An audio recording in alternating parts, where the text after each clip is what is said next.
Alors, bonsoir tout le monde. Le Saint-Esprit est presque ici. Alors, si vous avez chaud, avancez-vous. On a des éventails ici en avant. Alors, venez vous asseoir à la table, ici, aux tables. Chut! Les femmes, avancez-vous. Venez vous asseoir à la table, ici en avant, parce qu'il y a plus d'air. On a les éventails qui marchent. Ça va nous faire du bien. Puis même s'il fait chaud, on ne se plaint pas, parce qu'on a eu tellement froid. Alors, merci Seigneur. Pasteur Jean est à Québec. Il nous écoute via Internet ce soir. Alors, bonjour Québec, bonjour Pasteur Jean à Québec. Et ceux qui nous écoutent aussi, comme les responsables qui ne peuvent pas être ici.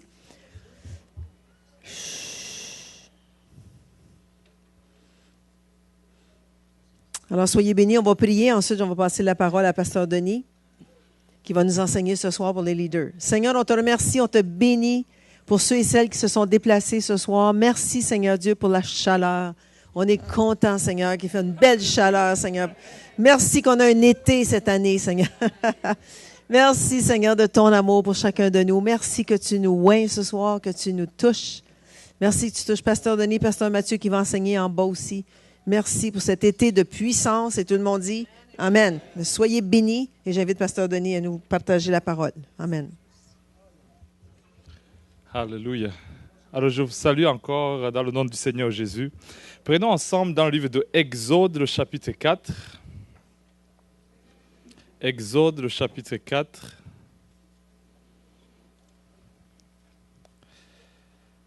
Le verset 1 et 2. Exode, le chapitre 4, versets 1 et 2.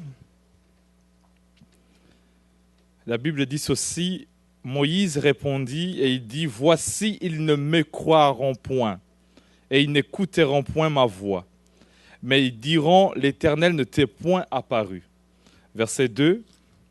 L'Éternel lui dit, « Qu'y a-t-il dans ta main ?» Il répondit, « Une verge. » Amen. Alors, je vous salue encore une fois parce que le week-end passé, j'étais à Québec City, la belle ville. Vraiment, Joanne, j'ai beaucoup aimé la ville. En plus de cela, le samedi passé, mon petit frère, le cadet de la famille, s'est marié à une belle Québécoise. Donc, il y a eu un mélange entre noir et blanc. En plus, il y a beaucoup de petits chocolats chauds qui vont venir là. En plus, dans sa famille, ils ont une tradition d'avoir au moins 7 enfants et la nôtre 5. Alors j'ai dit, là, il y a plus de chances maintenant d'en avoir beaucoup. Amen. Et quand j'ai prié, on a partagé une bonne parole avec l'église de Québec. Il y avait au moins 45 personnes, donc vraiment c'était bénissant. Et je sens que nous sommes entrés dans une autre dimension, même au niveau de Québec. Alors, cette parole que Dieu m'a mise au cœur, c'est dans Exode chapitre 4, c'est pour les leaders qui vous êtes, qui nous sommes en ce moment. Dieu appelle Moïse. La vie de Moïse est facile à regrouper. Il y a 40 ans où il était dans le palais royal, où il essayait de devenir quelqu'un. Et il y a 40 ans où il ne voulait plus devenir quelqu'un quand il était dans le désert. Et il y a aussi les derniers 40 ans où il devient quelqu'un de Dieu ou la personne de Dieu. Donc 40, 40, 40, ça fait 120 ans et c'est là où Moïse vraiment a compris que Dieu a besoin de lui. À 80 ans, Dieu lui donne l'appel, lui dit « Je veux t'envoyer en Égypte parce que j'ai vu la souffrance des enfants d'Israël, j'ai entendu leurs cris, je vois combien ils sont en train de mourir dans le péché. » Et Dieu lui dit, allez-y Moïse. Et Moïse commence à donner des excuses de pourquoi il ne veut pas y aller. Et il dit, ils ne me croiront point, ils ne vont pas entendre, j'ai la difficulté de parler, je n'ai pas fait l'école biblique, je n'ai pas fait Kairos, je n'ai pas fait cela, je n'ai pas les moyens suffisants parce qu'il y a au moins 800 000 hommes seulement, sans compter les femmes et les enfants. Donc il y a au moins 2 millions de personnes que Moïse doit diriger. Alors, il regarde tout un peuple, qu'est-ce que je vais leur donner à manger? Calculez vous aussi le budget que Moïse devait avoir. Et dans tout cela, Moïse, il commence à calculer, il dit vraiment, Seigneur, je ne peux pas. En plus du budget, mais il dit, ils ne me croiront point. Ils ne croiront point que tu m'as envoyé dans cette ville. Et Dieu lui demande, c'est le verset 2 où nous sommes, Exode, le chapitre 4, verset 2. Dieu lui dit, qu'est-ce que tu as dans ta main, Moïse? Qu'est-ce que tu as dans ta main? Et il répondit simplement, une verge. Alors, quand j'étudiais cette parole, je dis, Dieu ne parle pas comme ça. Il parle juste, il ne peut pas dire, Moïse, qu'est-ce que tu as? Il sait ce qu'il a dans la main. Mais il veut que Moïse réalise qu'est-ce qu'il a dans sa main. Qu'est-ce que tu as, Moïse, dans ta main? Et Moïse dit, qu'est-ce que j'ai? Mais tu le connais, Seigneur. Il dit, oui, je le sais, mais j'aimerais que toi aussi, tu saches qu'est-ce que tu as dans les mains. Et Moïse dit, mais c'est une verge. Et Dieu lui dit, maintenant, jette la verge par terre. Il jette par terre. Il dit, retire la verge par ta main. Il le prend et ça devient comme un serpent. Et Moïse le prend et dit, Seigneur, qu'est-ce que tu veux que je fasse? C'est le verset qui suit. Il dit, va avec le bâton, cette verge, qui n'est plus ta verge, ça devient la verge de Dieu. Va avec cette verge en Égypte et je ferai de toi un petit Dieu devant Pharaon. Alors, il va y aller avec cette verge ou ce bâton que Dieu va lui donner. Alors, je viens d'une famille, nous avons des vaches chez nous au Burundi, et j'ai toujours vu mon grand-père avec un bâton. Et c'est vraiment symbolique de ce que Dieu veut lui parler. La première chose, pour un berger ou quelqu'un qui a un bâton, ça symbolise son identité.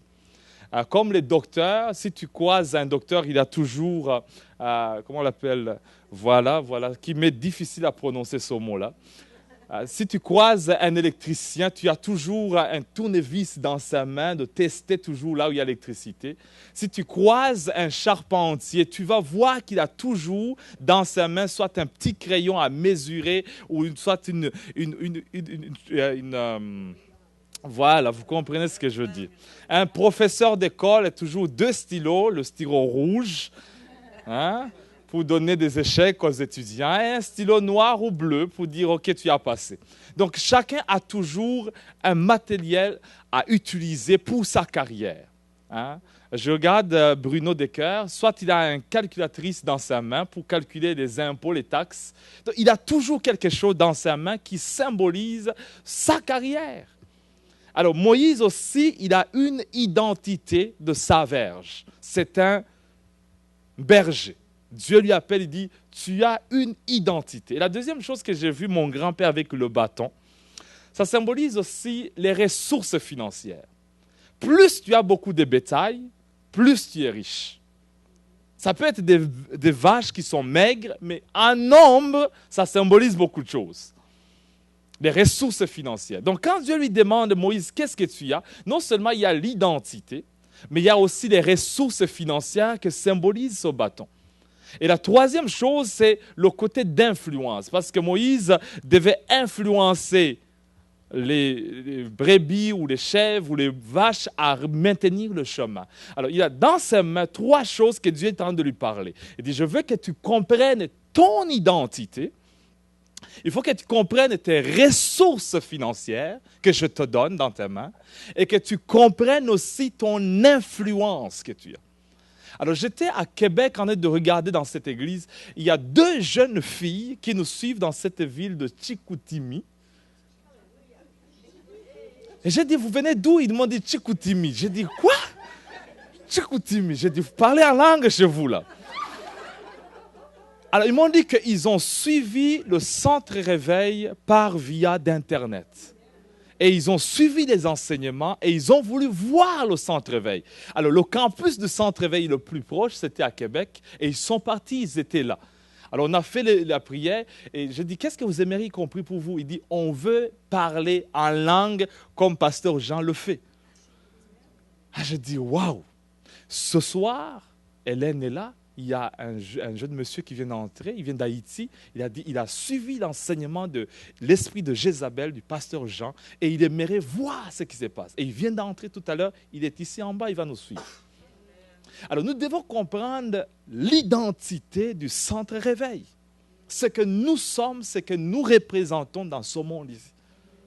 Beaucoup de gens en Égypte sont pris, ils crient, dans le péché, ils disent, Seigneur, envoie quelqu'un pour me délivrer.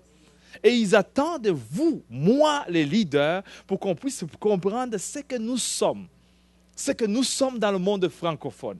ce que nous sommes dans cette ville d'Ottawa, ce que nous représentons, que ce soit financièrement, que ce soit l'influence que nous avons, que ce soit l'identité que nous sommes. Alors, je suis vraiment béni. Mon petit frère, quand il s'est marié le samedi passé, j'ai beaucoup aimé son histoire parce que ça ressemble un peu à la mienne. Il a aimé une fille qui était mariée avant. Son mari s'appelle René, à 24 ans. Il a eu un cancer des muscles, je ne sais pas. Et puis, 3 mois, 6 mois plus tard, il est mort. Alors, sa femme lui a laissé avec un bébé de 3 mois. Alors, c'est vraiment triste. Et elle a passé seule toutes ces années. Et voilà qu'avant que le jeune René ne meure, il a dit, quand je vais mourir, je vais demander à Dieu de t'envoyer un mari selon son cœur. Alors, 4 ans ont passé. Et voilà que mon petit frère entre dans l'image. Il ne sait rien. Il entre dedans, et doucement, lentement. Et voilà que samedi passé, et la famille du gars était là, et la famille de la fille était là, et nous étions là sans savoir ce qui se passe. Et c'est dans les discours qu'on commence à comprendre ce qu'il y a. Alors, je m'approche vraiment de la table du gars, de M. René. J'approche pour leur dire, écoute, Dieu, vraiment, je crois qu'il a entendu la prière de ce jeune-là. Et quand je parlais avec ce monsieur, il me dit, je t'ai déjà entendu prêcher.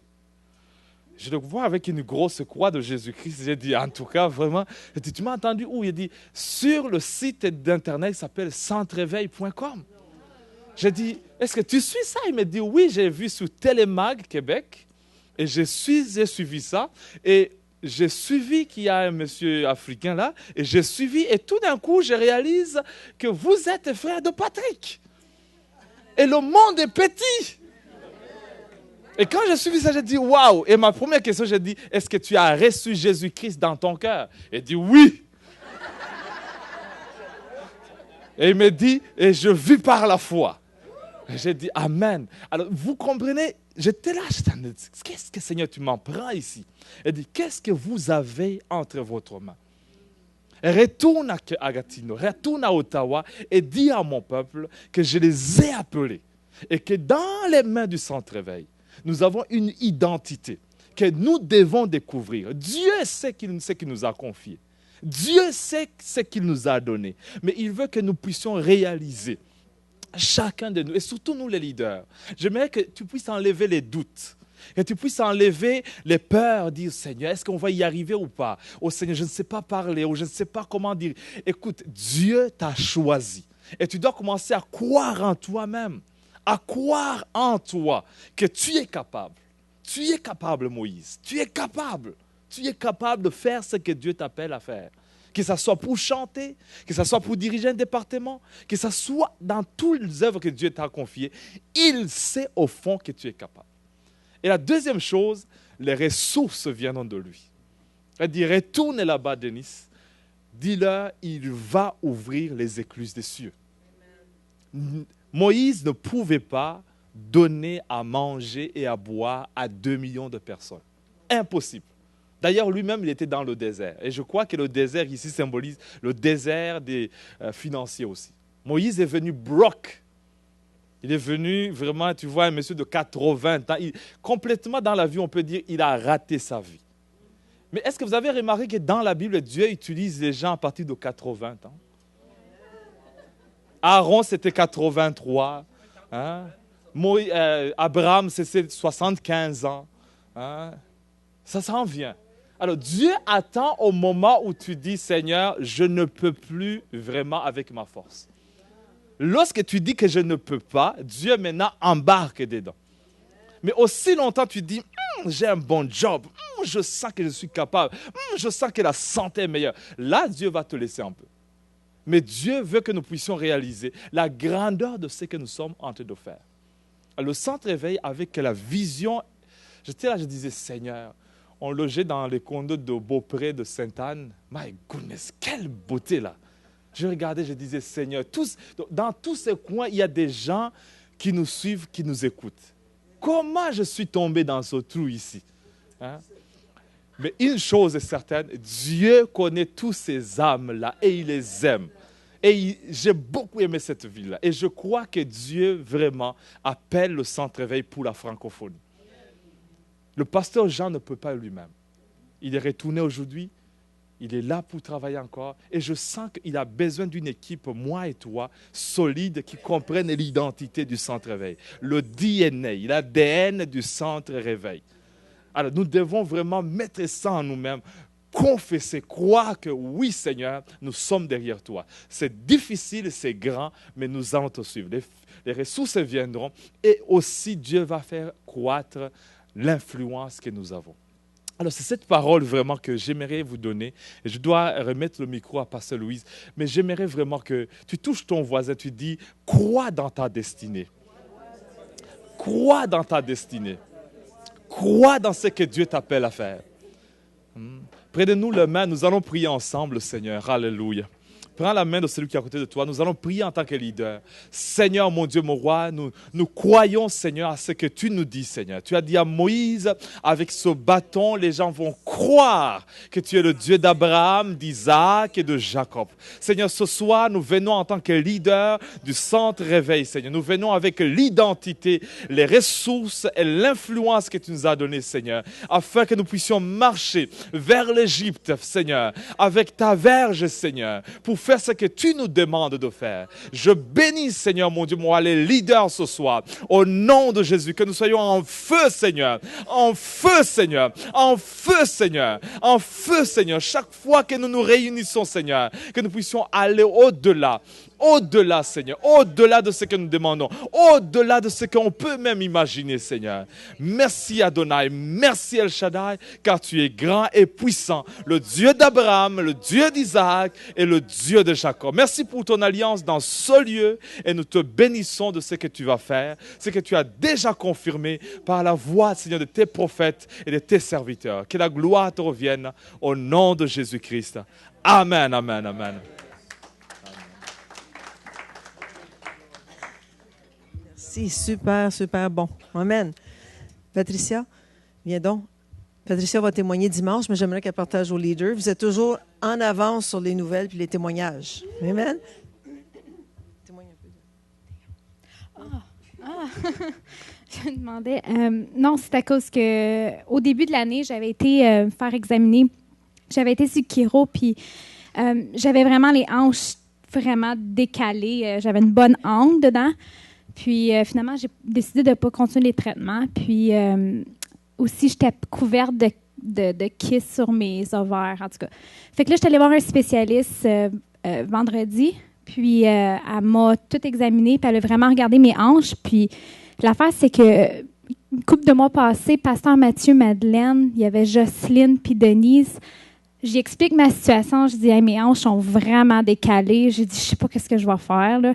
Fait que là, finalement, pasteur Mathieu il dit, ben, on prie direct ici, on est en train de manger. Finalement, on a vu vraiment ma jambe pousser. J'ai senti comme ma hanche, comme vraiment, on dirait, ça donnait un coup, là. Puis finalement, le spécialiste, il dit, oh wow, il dit, tes hanches sont parfaitement alignées. J'étais comme, oh my gosh, merci Seigneur. Puis j'ai aucun kiss sur mes ovaires non plus. Puis ça, c'était Vanessa, je crois, qui avait prié pour moi. Fait que j'ai plus de kiss sur les ovaires. Fait que Dieu est bon. Maintenant, on peut espérer avoir 3-4 petits décœurs qui vont courir. Alléluia. Alors, je vous encourage à toujours prier. Quand quelqu'un vous dit « j'ai une situation dans mon corps physique », n'hésitez même pas à imposer les mains. Hein? Il était juste après dîner, puis il dit « oh, tiens, on va prier avec toi ». C'est même pas dans comment je dirais, dans une onction particulière où le ciel est ouvert, les anges sont là. Non, on est après manger. Assis-toi, on prie. Alors, faites-le, faites-le, faites-le, faites-le. Dis à ton voisin, fais-le. Amen. Alors, je vous encourage à être ici mardi soir prochain. On a quelque chose de spécial pour vous. On va faire un jeu qu'on appelle Fraternité d'été. Vous allez voir, ça va être super intéressant, super le fun. Quelque chose dans lequel vous allez vous impliquer pour le restant de l'été. Alors, je vous laisse là-dessus, un peu curieux. L'équipe pastorale est déjà au courant et aussi le diaconat. Puis, vous allez voir que ça va être pas mal intéressant. Alors, venez la semaine prochaine, mardi soir prochain. Puis, on a pris vos adresses courriels. Si vous avez changé d'adresse courriel, s'il vous plaît, allez voir Hélène. On va vous envoyer un message cette semaine. On veut commencer beaucoup plus de communication avec vous. OK? J'ai déjà communiqué avec l'équipe pastorale. On commence déjà à s'envoyer des emails. Pas des longs emails de 10 pages, mais des courts mémos, des courts communiqués pour qu'on soit au courant de ce qui se passe à l'Église. Êtes-vous content? Et vous pouvez aussi recommuniquer avec nous. centreveil@centreveil.com. Vanessa va se faire une joie de tout répondre à tous les courriels. Avec la joie dans son cœur. Puis si elle ne peut pas le faire, elle va l'envoyer à Pasteur Denis qui va vous répondre avec la joie dans son cœur. Mais on veut vraiment qu'on puisse communiquer ensemble. Alors, merci d'exister. Merci d'exister. Dis merci d'exister à ton voisin. Puis, on est content que vous soyez dans le leadership. Puis, on est en train aussi de reviser tout le leadership. Puis, vraiment, ça va être super. Alors, des grandes choses qui s'en viennent. Je ne sais pas si Pasteur Matt veut dire quelque chose. Non, tout est beau. Alors, on va prier. Seigneur, on te remercie, Seigneur Dieu, qu'on connaît notre identité en toi, Seigneur. On connaît que tu es le financier du Centre Éveil et de chacun de nos vies. Seigneur, on connaît l'influence que nous avons autour de nous. On te remercie, Seigneur Dieu, de oindre chaque participant, chaque leader, chaque membre de cette Église, Père, dans le nom de Jésus. Et tout le monde dit Amen. Alors, soyez bénis. On rencontre les gens en bas. Praise God.